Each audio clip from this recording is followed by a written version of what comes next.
Want to transform your nearest Pokestop into a cash machine? All you have to do is become a concierge and watch sales roll in. What do Pokemon trainers need? To charge their phones. Get some Mophie batteries and charge trainers to use them to charge their phones. You'll need to invest a bit to get multiple batteries. Each one can charge 2 or 3 phones depending on the size you buy, and you'll need a few of them.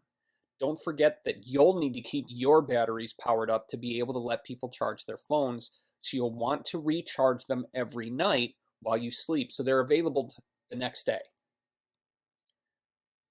What do Pokemon trainers need? To drink water. Wandering around outside without the comforts of home can leave a trainer thirsty. Grab bottles of water in bulk at your local grocery store, BJ's, Sam's Club, Costco. Get a cooler and fill it with ice and water bottles. Pokemon trainers need to eat. Get snacks like granola bars, small bags of chips, pretzels, or candy bars. Make sure you have somewhere shaded to keep them fresh and sell them to trainers when they visit your Pokestop. Pokemon trainers need to go home. They aren't going to be able to wander around the neighborhood all day and night. They might just have eggs that need to be hatched. Get a used Roomba or a turntable and offer to incubate their eggs for them. You won't have to walk a single step and the eggs will hatch quickly. What do Pokemon trainers need? They need gear.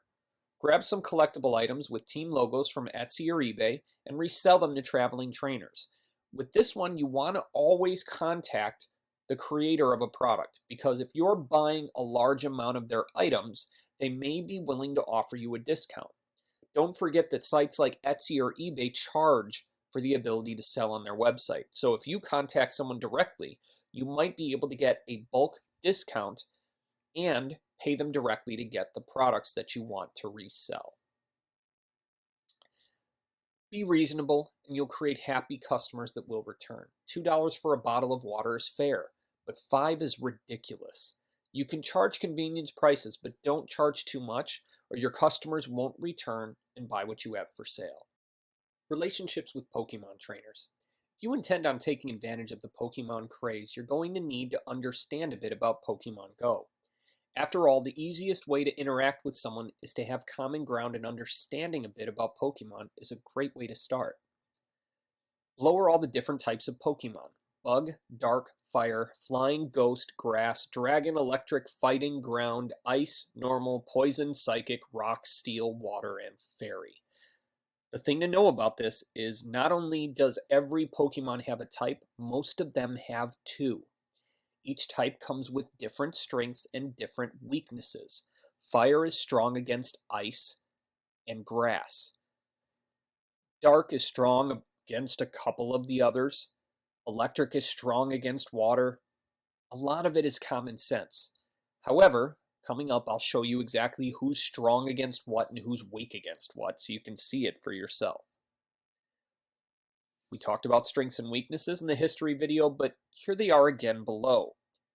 You can see the green circle is strong, the purple square is normal, the triangle is weak, and the X means that they can't even hit the other character. Now understand going in that this is based upon the type of attack, not just the type of Pokemon. So if a fighting Pokemon has a normal attack, it should be able to attack a ghost type Pokemon. If it's using a fighting type move, it will not work. Well, and actually, as I'm looking at it, normal won't work either. However, if the fighting Pokemon also has a fire attack, that should work.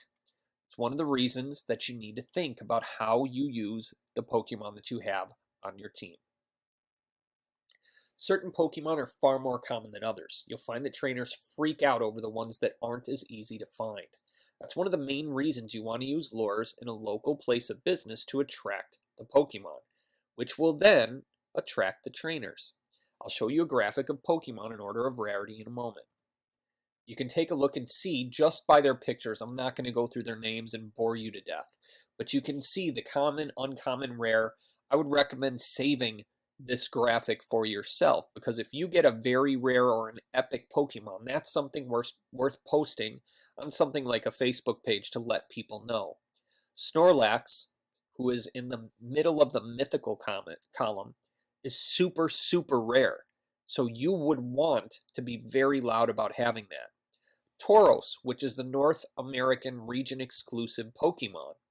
If you have one near you, again, that's pretty rare. So you want to make sure that it's publicized as much as possible. Once you have a basic idea of what Pokemon are, it would be good to familiarize yourself with how the game works. The goal is to catch as many Pokemon as possible, which will increase your level as a trainer. By increasing the power of the Pokemon, a trainer gains the ability to do more in the game. The higher the level of the trainer, the more rare and the stronger Pokemon that trainer will catch. To power up a Pokemon, a trainer wants to catch additional Pokemon of the same type. When that happens, the trainer will send it to the professor and will receive a special candy unique to that Pokemon. Candy and Stardust are required to make Pokemon stronger and level them up, which in turn levels up the trainer. Stardust is something you get in mass amounts when catching Pokemon. The combo of Stardust and Candy are used to not only level up Pokemon, but they can also be used to get a Pokemon to evolve. Pokemon evolve into more powerful variations of what they were when they started. They also happen to look much cooler. Once a trainer hits level 5, they can begin attempting to take over gyms. To take over a gym, the current resident Pokemon will have to be defeated in battle by a Pokemon the trainer has. This is done by swiping to dodge and time the right attacks at the right times. If the trainer wins the battle against the resident Pokemon, it will become the leader and can leave one of his own Pokemon to defend the gym in the trainer's absence.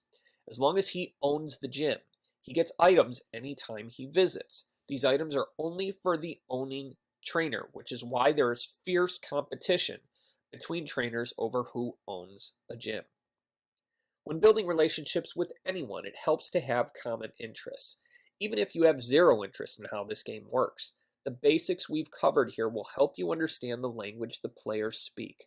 Now you'll be able to discuss how many awesome Pokemon they caught today.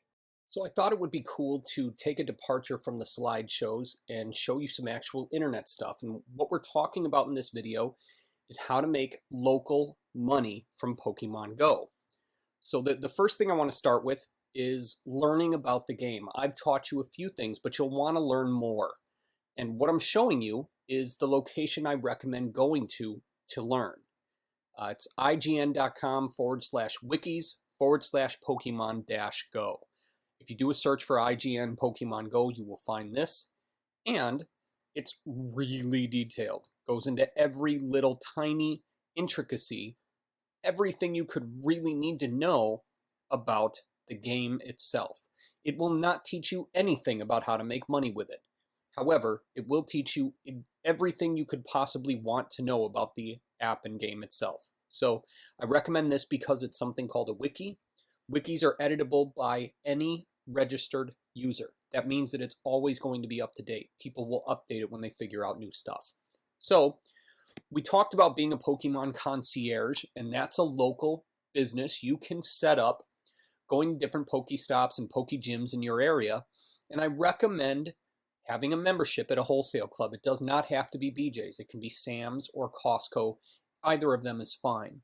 But this is going to be the least expensive place for you to buy the things that you want to resell to other people. Candy, chips, water, other drinks, they're going to have it much less than you would find at your local Walmart, grocery store, or Publix, or whatever your local grocery store is called. When you buy in bulk and then you resell, you can make more money because you're paying less for the product itself. So a couple of the things that I recommended you get, one would be a portable cell phone charger. And I just did a search on Amazon, and I'm going to talk to you about the things that I found. I thought this thing was really slick. It is sponsored, meaning someone's paying for it, but for $20, you can get a solar-powered cell phone charger. I thought that was really cool. However, the one that I would recommend is this one. Easy ACC Monster 20,000 mAh power bank. That's a large amount of power. This should last you a majority of the day. And you can see that there are 4 USB ports, so you can let 4 different people plug in their phones at once. And then, of course, you charge them for the ability to do that. That's not something they're going to be able to get just anywhere. And you'll know that it was $33 with free shipping if you're an Amazon Prime member. They will not. So I recommend something like this. However, an alternative is a full portable power source with USB. This $300 beast should do you well. It should last you at least a full day of multiple charges for multiple people, and then you can charge it up overnight. The reason I recommend this is because you can also do some of the other things we had discussed. This is a portable turntable. So you can plug this into this power source and be ready to rock, where you can set people's phones on the turntable while it spins around, and you can hatch people's eggs for them. Charge $5 to $10 per egg, and you'll be rolling in bank pretty darn quickly. Now, we're going to be talking about this one more in detail coming up. However, this is meetup.com, and I'm logging in, and I'm going to type in Pokemon Go and see what comes up. I have not done any research before this. So Cape Coral Pokemon Meetup, 2-Drop Game Shop Meetup. So there are gamers in my area, and I'm in a fairly small suburb of Fort Myers, Florida. Fairly small is 50,000 people, but still. In your area, there are Pokemon Go meetups already, and if there aren't, build one. Put one together, get a group together, and monetize it. So monetizing it will be something like this stuff. Putting together some concierge service to go with your meetup group, Pokemon gathering expedition, or whatever you want to call it. So use meetup.com to pull together groups of local people that are interested in the kind of stuff you want to do. Another location to do that is Craigslist. This is one way to attract additional attention in addition to a meetup group. And if there is any local thing that people would be used to, so for instance, a local newspaper. For my area, there really isn't even one there, but in Whitewater, Wisconsin, where I grew up, we had a local newspaper called the Whitewater Register. That would be somewhere to spend $3 to $5 and post a classified ad. Just make sure that it also goes on their website, because people now will use both. So there are some things you can do to make some local cash and get out there and meet other Pokemon trainers and sell them stuff.